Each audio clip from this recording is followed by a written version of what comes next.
What it do, KTTeeV? This is KT, and I'm coming at you live with another episode of the Daily K Podcast. And on today's episode, we have Miss Roechelle Croskey, founder of Elite Girls Mentoring here in Houston, Texas.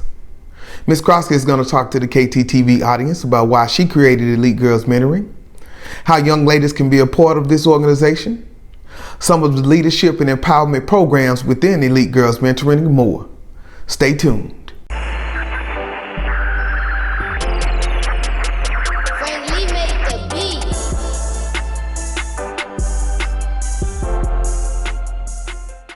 How you doing today, Ms. Croskey? Doing fine. I want to say thank you for coming on today. Thank you for having me. I know it's been a long day, but thank you for stopping by and giving us a few minutes to talk about your program. We're very excited to hear about it, so I'm sure the audience will be.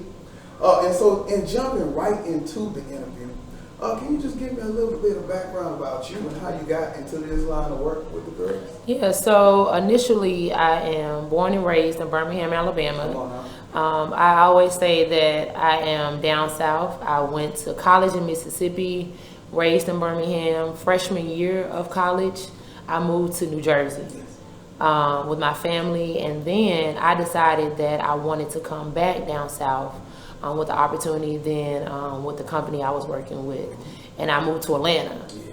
And in those different steps of life, I discovered my purpose of helping others.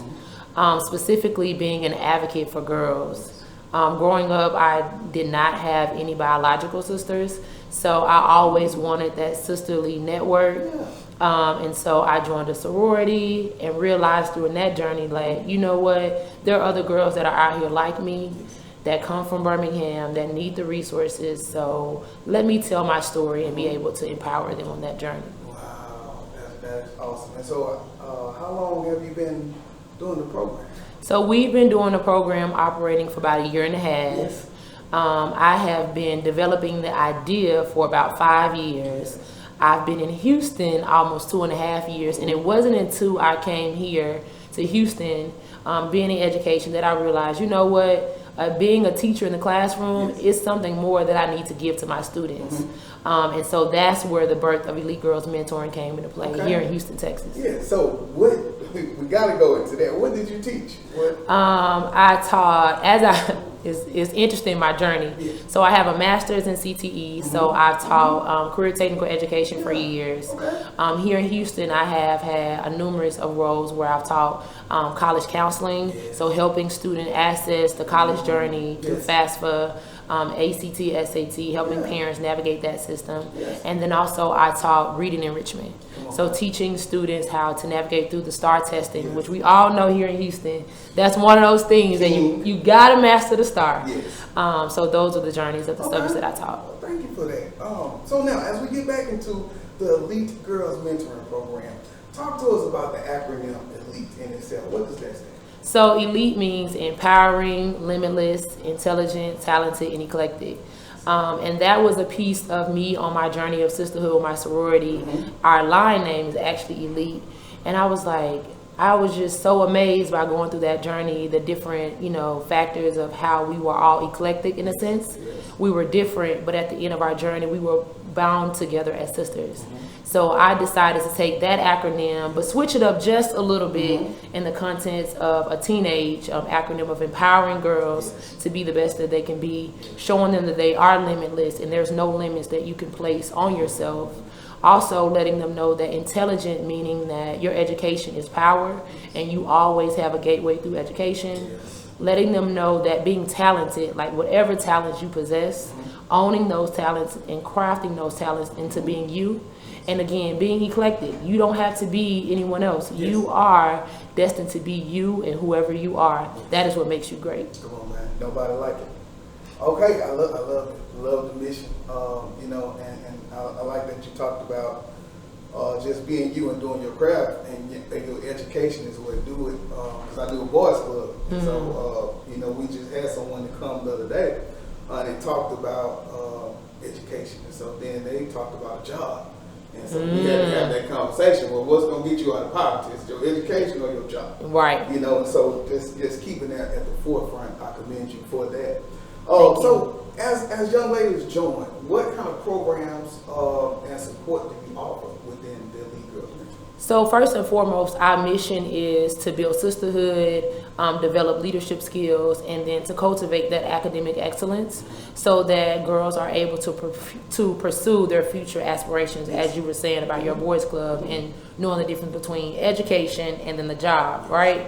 And so the programs that we offer is our Inspire Her program, which is a series that is specifically for 8th grade through 12th grade girls. Okay. And through that program, they understand the mission developing of the teamwork, what it looks like to be with a group of girls that look like you, and that support system. Yes. We work on the factor of leadership. How do you develop into the leadership that you own? Because we all know it's different types of leaders.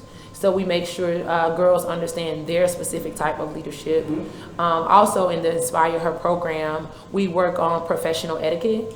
So what does that look like when you go into these professional environments, specifically as people of color? How do we conduct ourselves so that we're able to articulate our professionalism? We also focus on financial literacy. So what does that look like to build generational wealth? What does that look like in terms of you investing into yourself, but also investing into your family? What does it look like to have positive credit? Because we all know so well that that is something that you don't necessarily get from a family sometimes when they don't have a lot of resources. So those are just a little bit of the subjects that we touch on. We also have an accelerated program, which we call like our Day Summit programming, and that is the Be Beautiful, Be Yourself. And so what we do into that program is just really take the key factors of what girls need to accomplish by the end of the 3-day process. So we focus on personal image. We like to make sure our girls understand the importance of mental health and how that relates to you being your best self. Is, are you self-aware? Are you having that self-love? We also focus on the college and career preparation within that Day Summit, because like you was just saying, a lot of kids thinking now, oh, I just want to have a job, right? You know, I just want to accelerate myself into the field, but they don't understand what it takes to be prepared. Because in having that job, we need to turn that now into a career, which is going to be your sustainability, that you have the financial wealth that you can pour into the financial literacy, which is the last piece of that program. And so for all those pieces, did you put a team together, and how did that go? I'm glad that you asked. I have a great, excellent program developer named Dr. Monique Williams.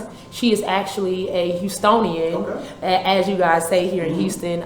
She has a doctoral from Duke. She has undergrad from Howard. I actually met her here at the Black Summit. At the Black Market. And she came over to me, really passionate about helping. And so we've been teaming up ever since to develop this curriculum that has really just taken off within the last year and a half that we've been doing our programming. Congratulations on that. Thank you. It's all about that network. It really is. It really is. Yes, and because I say we in a city of 5 million people. So whatever we want to do, we can do it. But the older I get, the more I know. It's not really what you know. It's who you know. That education is good. So once you know the people, you still have to do that work to put yourself in the right arena. But knowing them will at least get you to the stage. Okay, so once girls see you and they say, I like Elite, how does that go? How does the process go of just getting signed up and being a part of it? So I'm glad you asked that. So far, we have been partnering with schools within the Northeast area. So we've been partnering with about 2 high schools for the past year and a half. And what girls do within that process is they sign up. There's an interviewing process that they go through. They have to have a 3.0, because again, we found ourselves on academic excellence. And during that process, they tell us why they want to be a part of our group, because we want to make sure that the kids are invested and they're opting in to being a part of something positive that in the long term will help them develop into the best them that they could be. I think that like as much as you want to put every girl in, I think that process is paramount. You know, just saying Because once you get in, now you know. Right. Like I got this exclusivity. You know, like look how hard I had to get in here, and everybody ain't gonna make it. You know, once again, I resort back to my boys. We got a school of 800 kids. Wow. So I say it's at least 300 to 400 boys here. Right. But it's only 20 in this room. You know, and so then I need you to act like it. You know, and so then they take more ownership, more accountability, because they know it's a privilege, not a right. Yeah, they do. And what I will say about that process, how it has helped develop, I started off myself, and we have a campus liaison at each school, and we interview the girls. We started off with about 6, and then the next semester we added on about 12. And what happened was, as we brought those girls in and letting them know the importance of being an elite girl, the next generation, they brought in the next girls. So we made sure that the girls are invested by owning the program.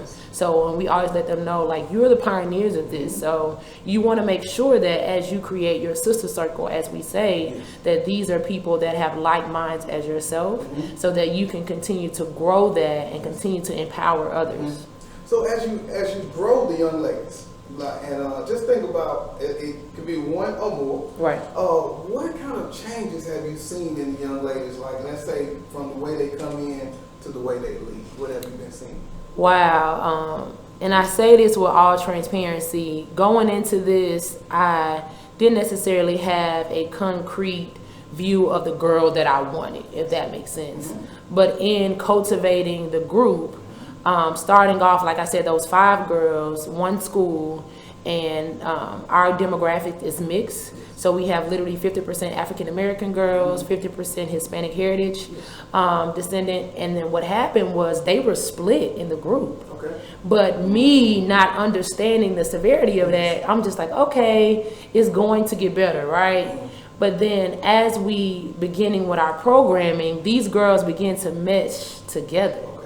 Kendrick, and they began to become one, and it wasn't like, okay, my background, your background, because we taught them within the program that regardless of what your background looks like, we're fighting the same fight. We're fighting the same battle as women, regardless of what the color skin or economical, factor is. We're in this together. And so now we have expanded to almost about 30 girls, both mixed. And so there is no division within our group. So that was just something that was very exciting for myself to see, because going in it, I was really novice to the facts, just thinking, oh, they're going to all just kind of jump in, but they kind of push themselves to that limit. Okay, so how often, or not how often, but how much does your time in your sorority and the experience from building that sisterhood, how often does that come into part over here? So I would say it comes into part with the skill set that I bring. But what I don't do is I don't cultivate the girls into my particular sorority. Just because I believe that in going into sorority and sisterhood in general, that needs to be the decision that you make. But I also like the girls to understand that the values that I learned from being in my sorority are values that you can transition regardless of what sorority that you're in. So having that teamwork, having that self-confidence, having that self-discipline, and self-awareness, those are things that you learn from being in a sorority. And those are things that we teach and cultivate into our girls. Okay, cool things. So y'all working, what's next for the elite? What's next? So what is next? What is next is we are now expanding our program. We're looking to expand to more high schools, and we're branching out now to middle schools within the northeast area of Houston. Because again, this is something, like I always say, we are well kept secret on the north side. But we want to make sure that we are getting resources to not just one particular demographics of girls, but all of our girls that need help on the north side, because we all know here in Houston that the north side don't get the love that we always need. Yes, I agree with that part. I worked off of Mesa Road. By City Gate. Okay. Yeah, and so it's I know exactly where that is. And so it's a lot of unspoken, and the friends I know, she had $3. Yeah. And so it would have been awesome for her daughters to be a part of something like this, because even though they're okay now, as I knew her since I've been here since 2003, she did struggle with raising those girls, because she was only working off the knowledge base she had and couldn't reach out to something deeper. So that's good. So then, as we think about resources, let's say somebody's watching this podcast. Talk to us about the type of support that you would need to further the cause, or something like if they want to reach out to you and say, well, we have this, what would it be? Right. So I'm glad that you asked. Elite Girls Mentoring is a 501c3 nonprofit organization. So we do operate off of donors and sponsors. So we're always looking for donors to either donate monetary value. It has always been a challenge within the last couple of years that we've been operating with transportation. Because we are on the north side, there's not a big transportation for our girls. So that is one of the factors. Also with office space and operating space. Again, we operate now out of our schools, but we would like to be able to expand our programming to weekends. So like you were saying, for those people that are not with our partnering schools, if we have weekend events or workshops, we want to be able to invite the community in, but having that space would be very beneficial to our program. Okay, very. And what districts are you currently working with? So as of right now, we're operating out of the KIPP Charter District. Cool beans. And where? So just one or how many? So we have two of the high schools now. So one of the high schools actually is off Mesa Road. And then our other high school. Right there on the corner. Yep, right there on the corner. Yep. So our other high school is off of Airline Drive. Okay. Yep. And so the interesting thing is when we brought the two high schools together, even though they're literally, if anyone knows anything about the north side, West Tidwell, they literally on the opposite ends, total different total demographics. But when bridged together, they was like, wow, you literally down the street. And I'm like, yes, you literally are 3 red lights from each other. And the girls were able now to have friends within their community that they would have never even known exist before. Connection is formed. Yep. All right. So as we wrap up, as girls come to you, is really one lasting message or lifelong idea. What is one of those ideas that you try to impart in the young ladies as they come to your program and go through the program? One last message that I make sure that I impart on all my girls is to be you. Be you in the sense of it does not matter where you come from. I tell them all the time, I'm from Birmingham, Alabama, where the statistics was against me the day I was born. But I have overcame every obstacle that was placed against me. I have been very successful in my educational background, and I am here in Houston, Texas, where people where I come from have never even seen Houston, let alone Texas. So be you, be authentic, and never let boundaries be placed against you. Thank you. Okay, so as we wrap, can you please give us all the contact information? Yes, anyone who is interested in supporting Elite Girls Mentoring or being a volunteer or helping by sponsoring donations, you can reach us at Elite Girls Mentoring on all of your social media platforms, so Facebook, Instagram. On Twitter, we are at Elite Girls __, and our website is www.elitegirlsmentoring.com. You can always email us at info@elitegirlsmentoring.com. That's it. Well, I want to say thank you again for taking some time out and coming and imparting all this very valuable information on us, because just as we're focusing on our young men, right, we must spotlight our young women too, so that way we can bridge together. Yes, we come back together with 2 strong individuals, right. You know? So I think that will do it for us today. All right. Thank you so much. Yeah, so this is KTTeeV signing out.